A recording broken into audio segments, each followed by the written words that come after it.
The Bricklink Designer Program Series 11 has finally been revealed, and if you're a fan of Castle or Classic Space, you're probably going to be pretty happy with this lineup. There are a couple sets here that really surprised me, one that I think is easily the standout of the wave, and of course, a few things I would have done differently, so let's break them all down. First up, we finally got a castle for the Griffin Knights called the Royal Nest. I am a bit disappointed the Training Grounds didn't make it because that was probably my favorite submission, especially since it was around the same part count, but after 2 waves without a proper castle, I completely understand why the Bricklink team chose this one instead. Visually, I think it looks great. Even though it's another gray castle, it manages to stand out with the round towers, the pops of color from the red and orange roofs, and the smaller structures built into the sides. I'll definitely be stealing this round tower technique for some future mocks because it's unlike the official LEGO versions we've gotten before. Those usually end up looking a little too smooth, whereas this one keeps that layered brick built look that I really like. The Tudor style building looks fantastic, and I'm also a big fan of the shaping around both the large window and the entrance. The rock work is definitely the weakest part of the build, but part count matters so much in the Bricklink Designer Program that I'm willing to give it a pass. If they had gone much bigger here, there's a good chance the set never would have made the final 5.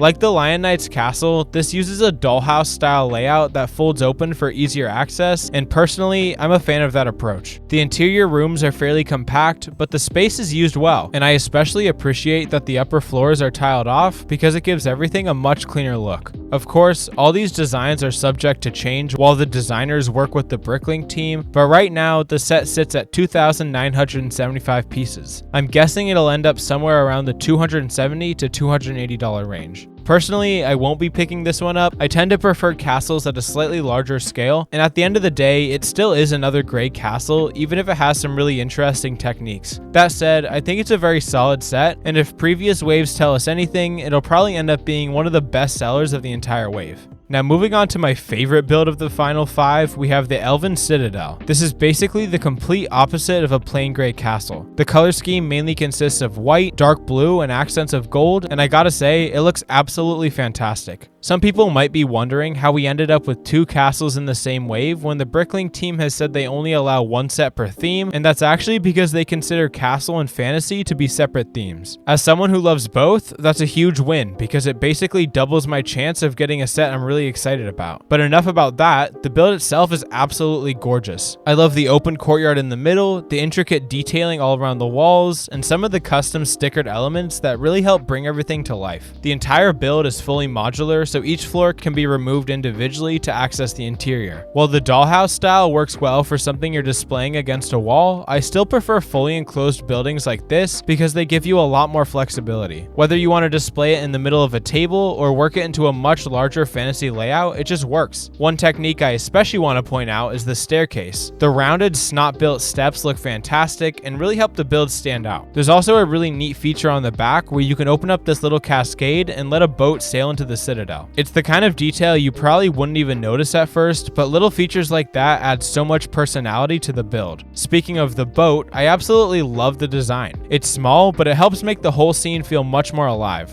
The back of the build isn't quite as visually striking as the front, but it's still packed with details like staircases, balconies, and windows that stop it from feeling unfinished. The whole thing gives me serious Rivendell vibes, which is high praise because that's probably my favorite LEGO set of all time. At the same time, this set feels more whimsical and fantastical, so it manages to have its own identity rather than feeling like a copy. The biggest complaint I think people are gonna have is the minifigures. Not a single one has elf ears, and unfortunately, that's just the reality of yellow-skinned fantasy figures right now. Aside from the D&D Githyanki Warlock hairpiece, we haven't gotten proper yellow elf ears in about 9 years, so there simply aren't any available in the Bricklink Designer Program parts palette. We also haven't seen Bricklink use flesh tone minifigures in the design program before, and I'm honestly hoping they make an exception here and include some Rivendell hairpieces. It would go a long way towards making these characters actually feel like elves. Even if that doesn't happen though, I don't think it's a deal breaker. Most fantasy fans probably at least have a few elves lying around, so it wouldn't be too difficult to swap them in yourself. Coming in at just under 4,000 pieces, I'm expecting this one to land somewhere around the $350 to $360 mark. As much as I love the build, it's also going to be a lot of money, so I'm honestly not sure if I'll be able to justify picking one up. But purely from a design standpoint, this is easily my favorite set in the entire wave.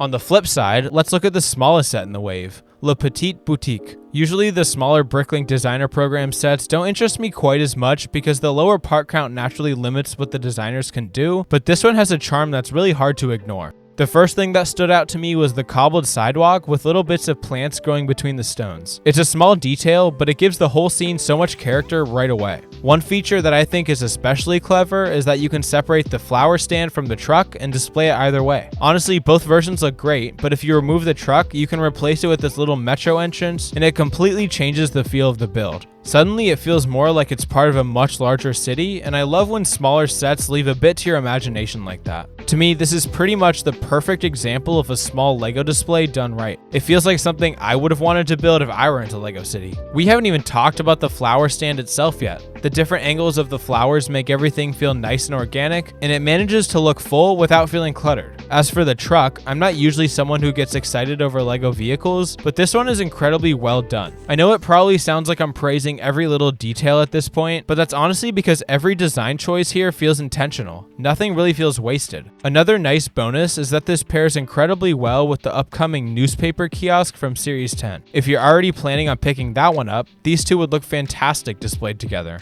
I genuinely wasn't expecting to like this as much as I did, but it completely won me over. Even though I don't collect LEGO City at all, this is one I could actually see myself buying. At around 600 pieces, I'm guessing it'll come somewhere around the $50 mark, and honestly, that feels like a solid value if you're looking for a highly detailed little display piece. Finally, Classic Space is continuing to gain some traction in the Bricklink designer program because we're getting another space set back to back after Series 10. This time, it's the lunar cargo train, and first of all, I think the designer absolutely nailed the classic space aesthetic while still taking advantage of a lot of modern building techniques. I don't mind a clean-looking LEGO spaceship, but there's just something about all the exposed piping, greebling, and little mechanical details along the sides that makes everything feel that much more believable. It adds a level of texture that really helps the train stand out. The whole thing is clearly inspired by the old Futuron monorail transport, and I think it strikes a really nice balance between paying homage to a classic set and still feeling like its own modern creation. It doesn't just copy the original, it builds onto it, and I think that's exactly what a modern classic space revival should do. One of the coolest parts is that it's compatible with standard LEGO train track and can even be motorized. That means you could build a full display with the train constantly running around a layout, which I know a lot of classic space fans are going to appreciate. There are also several cargo modules and support vehicles that can be loaded onto the train, but my favorite side build has to be this little mech. It doesn't rely on any crazy building techniques, and honestly, I think that's exactly why it works so well. It reminds me of the simple mechs I used to build as a kid, and for something inspired by classic space, I actually think those simpler techniques fit the style much better. The final side build is this radar tower, and once again, I think the designer did a great job blending the clean classic space look with just enough modern texturing to keep it visually interesting. The train itself measures about 30 inches long, which is a really nice size while still keeping the part count around 2,500. If you don't know, the Bricklink designer program generally tries to keep each wave averaging around 2,500 pieces per set, so if you're submitting your own design someday, that's usually the sweet spot to aim for. Based on that part count, I'm guessing this one will end up around the $220 mark. Personally, I almost exclusively collect castle and other fantasy-themed LEGO, so this isn't a set I'll be picking up, but if you're a classic space fan, I think this is going to be a really easy recommendation.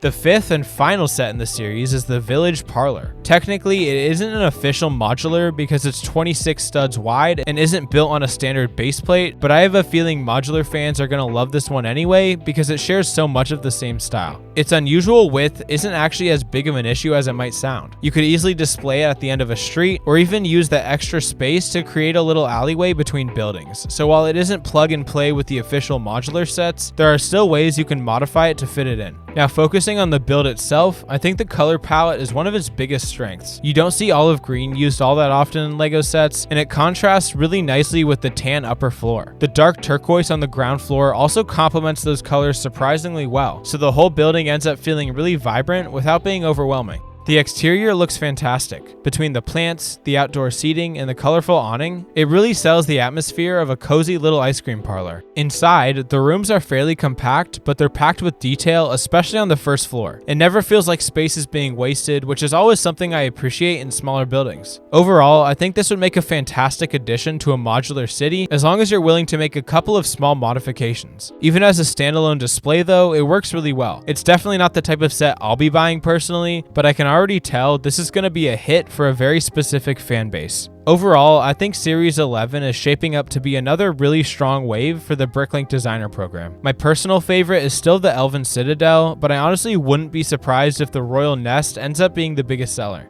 Castle sets almost always perform well in the designer program, and I don't think this one will be any different. Series 8 ended up selling much better than a lot of people expected, and honestly, I wouldn't be surprised if Series 9 performs even better when the crowdfunding opens this October. Even if I end up skipping Series 11, I already know I'll be ordering the Sleepy Dragon Inn from Series 9 and the Medieval Joust from Series 10. Let me know down in the comments which of these 5 sets you're planning on picking up, because I'm curious to see which ones end up being the fan favorites. If you want to stay up to date on everything happening with the Bricklink designer program, make sure to subscribe because I'll be covering every new wave as they're revealed. Series 11 doesn't begin crowdfunding until June of 2027, so if you're planning on pre-ordering one of the larger sets, you've still got plenty of time to start saving. As always, thank you for watching.